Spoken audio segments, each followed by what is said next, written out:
Hi friends, this is our another project and the project title is sewer cleaning system. So this is like a pipe structure. As you can see, this is a robot which can clean the sewers very clearly.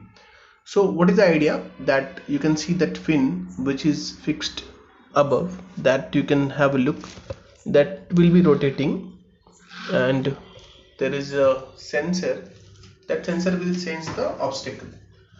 Then we have some geared motors, and inside all the fittings are inside.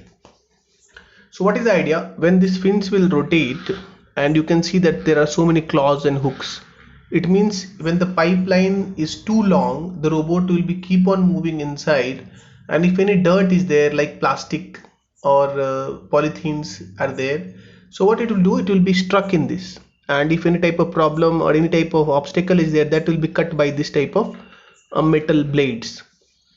So the pipeline, inside the pipeline, this robot will be keep on moving, and when it is finding that too much of things are available, then this sensor will sense that, and the things are already stuck there, the robot will automatically go inside. So let's have a look on the functioning.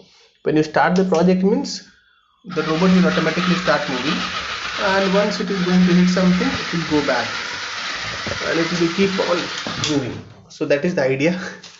So you can have a look here.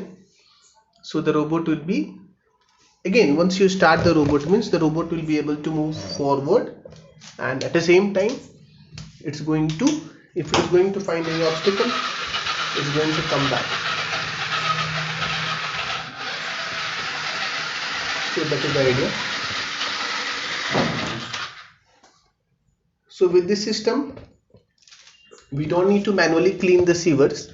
If the robot will be keep on moving, because you know that it's very risky to get inside the sewer systems, and the sewer systems are too long, so if you try to clean it by any other means, it's too difficult. So this will be the best way, and if we implement in real time, this type of system will work. We can fit all the electronic components inside the pipeline, that will be waterproof, and this will be too strong to make it. Thank you.